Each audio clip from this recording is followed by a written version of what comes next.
हे पहा, मस्त खमंग खुसखुशीत उपवासाचे थालीपीठ तयार झालेले आहे। चवीला खूपच छान लागतात आणि बनवायलाही खूप सोपे आहे।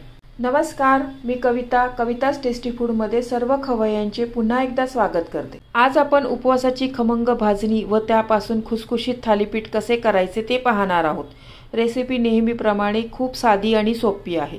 आता लवकरच नवरात्र सुरू होणार आहे। नवरात्रात बरेच लोकांचे 9 दिवसाचे उपवास असतात। रोज रोज काय खावे हा प्रश्न पडतो। ही भाजणी आपल्याकडे असेल तर यापासून वेगवेगळे पदार्थ करू शकतो, जसे उपवासाचे थालीपीठ, कटलेट, उपवासाचे बटाटे वडे, पुरी, घावन असे अनेक पदार्थ करू शकतो। ही भाजणी उपवासालाच नाही तर एरवीही खाण्यासाठी खूप चांगली आहे। यामध्ये भगर, राजगिरा, शेंगाड्याचे पीठ घातले आहे। भगर हे प्रोटीन युक्त आहे। तसेच राजगिरा व शेंगाडा आपल्या हाडांसाठी, दातांसाठी व केसांसाठी खूप चांगला आहे, कारण यात मुबलक प्रमाणात कॅल्शियम आहे। याआधी पण उपवासाच्या बऱ्याच रेसिपी मी आपल्या चॅनलवर अपलोड केलेल्या आहेत। त्यांच्या प्लेलिस्टची लिंक डिस्क्रिप्शन बॉक्समध्ये दिलेली आहे। रेसिपी नेहमीप्रमाणे भरपूर टिप्ससह तुमच्याबरोबर शेअर केलेली आहे। चला तर हे उपवासाचे हेल्दी थालीपीठ कसे करायचे ते पाहूया। तुम्ही या चॅनलला अजून सबस्क्राइब केले नसेल तर जरूर सबस्क्राइब करा, ते निशुल्क आहे। यासाठी लागणारे साहित्य, इथे मी 1 वाटी राजगिरा घेतला आहे, 1 वाटी साबुदाणा आणि 1 वाटी भगर, 2 चमचे जिरे घेतलेले आहे।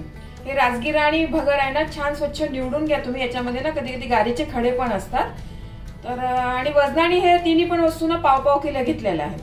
आता आपण याला खमंग गॅसवर छान भाजून घेऊया। गॅसवर मी कढई गरम करायला ठेवलेली आहे। आता आपण एक एक साहित्य भाजून घेऊया। आधी मी भगर भाजून घेते। हे सर्व साहित्य आहे ना तुम्ही मीडियम गॅसवरच भाजा, चांगलं आपल्याला खमंग भाजून घ्यायचं आहे सर्व साहित्य। हे फुल गॅसवर भाजला ना तुम्ही हे सर्व साहित्य तर मग लगेच करपल्यासारखा वास येतो भाजणीचा, त्यामुळे हे कमी गॅसवरच भाजून घ्या तुम्ही छान। तुम्ही अजून या चॅनलला सबस्क्राइब केले नसेल तर सबस्क्राइब बटनला क्लिक करा आणि बेल आयकॉनला प्रेस करायला विसरू नका, जेणेकरून नवीन रेसिपीचे नोटिफिकेशन तुम्हाला येतील। हे पहा 3 ते 4 मिनिट झालेला आहे। आपली भगर ना मस्त खरपूस मस्त खमंग भाजून घेतलेली आहे। कलर पण चेंज झाला आहे बघा भगरीचा, असं फुलल्यासारखी दिसते भगर आणि पांढरी शुभ्र झाली आहे आणखी। आता ही भगर ना मी एका प्लेटमध्ये काढून घेते। याच कढईमध्ये ना आता राजगिरा पण भाजून घेते। राजगिरा पण असाच आपल्याला मीडियम गॅसवर भाजून घ्यायचा आहे। राजगिरा कुठपर्यंत भाजायचा, आपले तो फुलल्यासारखा होतो बघा, चटचट उडतो राजगिरा भाजल्यावर, तिथपर्यंत भाजून घ्यायचा आहे आपल्याला।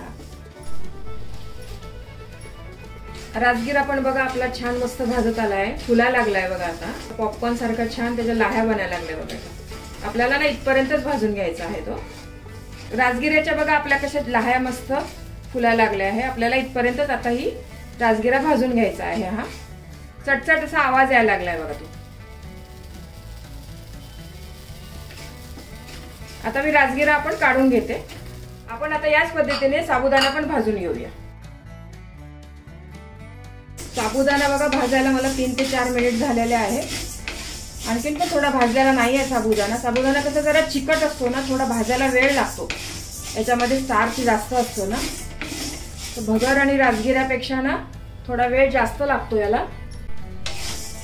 साबुदाणा पण आपला छान भाजून झाला आहे बघा। आता ना साबुदाणा जरा फुललेला आहे आणि रंग पण थोडासा बदललेला आहे। हे पण काढून घेते मी आता साबुदाणा।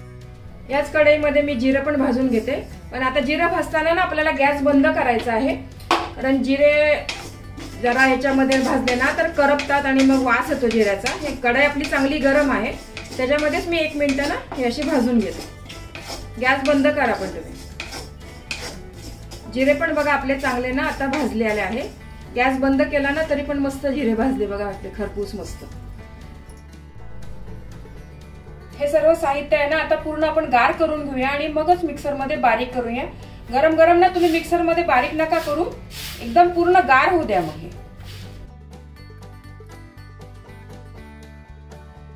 हे मिश्रण पूर्ण गार झालेलं आहे बघा। आता आपण हे मिक्सर मध्ये बारीक करूया। तुमच्याकडे जर घरगुती गिरणी असेल ना तर तुम्ही त्यामध्ये पण हे बारीक करू शकता, त्यात पण हे छान दळलं जातं मस्त मिश्रण। हे हे पहा, हे मिश्रण मी असं बारीक करून घेतलेलं आहे. आपल्याला ना हे एकदम मैद्यासारखं पण नको आहे, थोडंसं ना रवाळ पाहिजे, म्हणजे आपले थालीपीठ आहे ना चांगले खुसखुशीत होतील. आणि हे रवा गाळण्याची गाळणी आहे ना, त्याच्याने हे गाळून घेते मी.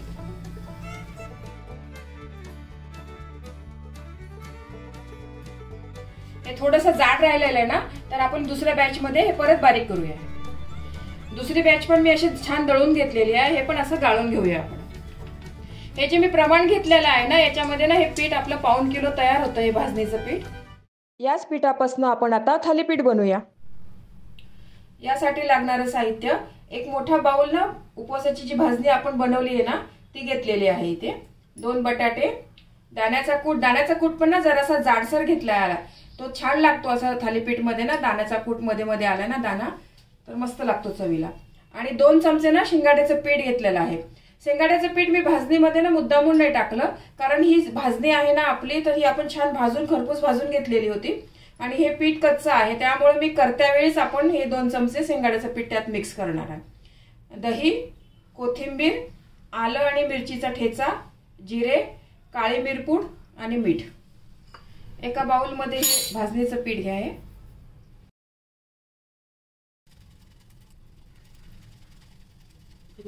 यामध्ये आपण आता बटाटा किसून टाकूया.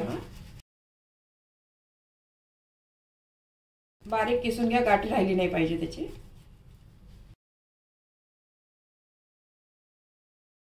शेंगाड्याचं पीठ, दाण्याचा कूट, जिरे, आलं आणि मिरचीचा ठेचा, दही. यामध्ये ना तुम्ही दही नक्कीच घाला, दह्याने ना खूप छान चव लागते थालीपीठची. काळी मिर पावडर आणि कोथिंबीर. तुम्ही जर उपवासाला कोथिंबीर खात नसाल ना तर नाही टाकले तरी चालेल. कोणी कोणी जिरे पण खात नाही, तर जे तुम्ही उपवासाला नाही खात असाल तर नाही टाकलं तरी चालेल याच्यात. आणि चवीपुरतं मीठ. हे मिश्रण ना आपण आधी छान एकजीव करून घेऊया आणि मग लागलं तर मग वरनं थोडंसं पाणी टाकूया याच्यामध्ये. यामध्ये ना तुम्ही आधीच पाणी नका टाकू, कारण बटाटा दही घातलेला आहे ना आपण याच्यामध्ये, कितपत ओला होतोय आपलं ते आधी बघा आणि मग थोडंसं लागलं तर मग पाणी टाका. खूप मस्त हेल्दी थालीपीठ होतात हे. आपण जे काही साहित्य घातलेलं आहे ना, भगर, राजगिरा, आरोग्याला खूप चांगलं आहे. उपवासालाच नाही, एरवी पण तुम्ही असे नाश्त्याला थालीपीठ करून खाल्ले ना तरी चांगले. भाजणी अशी करून ठेवायची आपण घरामध्ये. आणि चेंज म्हणून हा खूपच छान पदार्थ आहे, अजिबात तेलकट होत नाही, चवीला तर खूप छान लागतो. थोडंसं पाणी टाकते मी आता याच्यामध्ये, गरज आहे तर. आणि छान असा एक घट्ट गोळा आपण आता करून घेऊया. हे पीठ बघा मी 2 ते 3 मिनिटं ना छान चुरून घेतलेलं आहे. असं एकदम मस्त चुरून घ्या तुम्ही असं. आणि याच्यामध्ये ना पाणी जरा कमीच टाका तुम्ही, असं घट्ट गोळा राहू द्या, कारण आपण हे 10 ते 15 मिनिटं रेस्ट करायला पीठ ठेवणार आहे ना, तर मग ते पातळ होऊ शकतं. ते थोडा ना तेलाचा हात लावायचा असं. आणि हे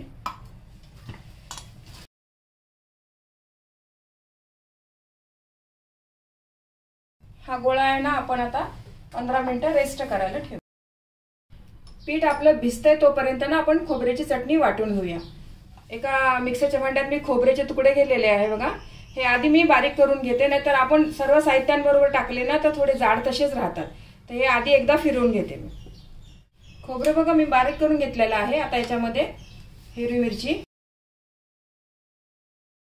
1-1.5 चमचा ना मी दाण्याचा कूट घेतलेला आहे, जिरे, हे किसलेलं आलं, थोडीशी चवीपुरती साखर घेतलेली, कोथिंबीर, चवीपुरतं थोडं मीठ, थोडंसं दही टाकते मी याच्यामध्ये 2 चमचे. त्याच्याने ना आपल्या चटणीची ना खूप छान चव लागते. थोडंसं पाणी टाकून आता आपण हे बारीक वाटून घेऊ. चटणी पहा बारीक करून घेतलेली आहे. आता आपण याला जिऱ्याची फोडणी देऊया. त्यासाठी थोडंसं तेल टाकते कढईमध्ये मी. तेल छान गरम झालेलं आहे, त्याच्यामध्ये जिरे टाकते आणि ह्या मिरच्या.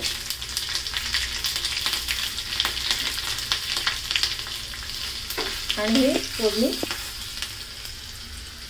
चटणीवर घालूया.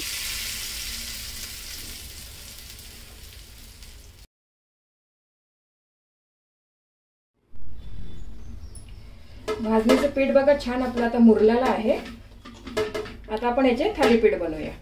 थालीपीठ कसे छोटे मोठे तुम्हाला जसे करायचे तुम्ही करू शकता. हे थोडं मीडियम साईजचेच करणार आहे.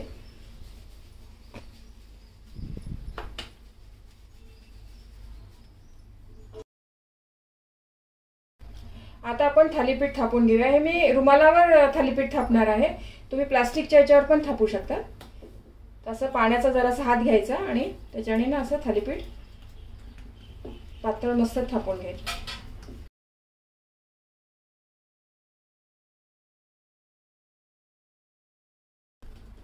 पातळ जाड कसे पाहिजे तुम्हाला तसे थालीपीठ तुम्ही थापू शकता.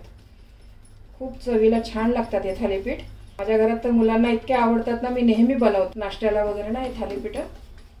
हे भाजणी अशी आपण घरात करून ठेवली ना तर पटकन आपले थालीपीठ बनवू शकतात आणि पौष्टिक पण आहे खूप आणि तेलकट पण होत नाही. उपवासाला आपल्याला सारखं तेलकट नको वाटतं खायला, त्यासाठी असे थालीपीठ मस्त आहे. पोट पण भरतं याच्याने. विशेष म्हणजे थापलेलं आहे बघा. आता याच्यावर ना असे मी होल पाडते असे आणि याच्यावर ना थोडंसं मी तेल इथे साधी लावून घेते म्हणजे हे तव्याला चिटकणार नाही मग आपले थालीपीठ. या थालीपीठ तुम्ही तूप पण लावून करू शकतात, पण मी तेल घेतलेलं आहे आणि तेल मी शेंगदाण्याचं घेतलेलं आहे. सहसा तुम्ही उपवासाला ना शेंगदाण्याचंच तेल वापरा. गॅसवर तवा गरम करायला ठेवलेला आहे तर मी हे थालीपीठ घालते आता.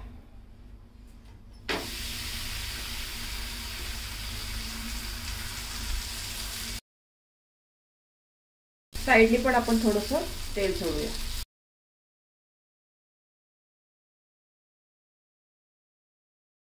एक मिनिट आपण हे थालीपीठ असंच होऊ देऊया आणि मग पलटूया त्याला. आपलं ते थालीपीठ होतंय ना तोपर्यंत आपण खाली दुसरा एक थालीपीठ परत थापून घेऊया. खाली ना रुमालाला परत थोडंसं मी पाणी लावून घेतलं आणि परत असा त्याच पद्धतीने आपण थालीपीठ थापूया. नवरात्रांमध्ये 9 दिवस उपवास असतात ना बरेच बायकांचे, पुरुषांचे.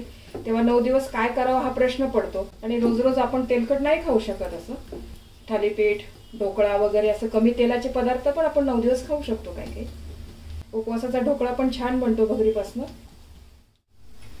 एका बाजूने आपलं झालंय बघा थालीपीठ. असं दुसऱ्या बाजूने पण असं छान खमंग भाजून घ्यायचं आहे आपल्याला. दोन्ही साईडनी बघा हे मस्त आपलं खरपूस भाजून झालेलं आहे थालीपीठ. बघा हे मस्त झालेलं आहे बघा. याच पद्धतीने आपण बाकीचे पण थालीपीठ बनवूया.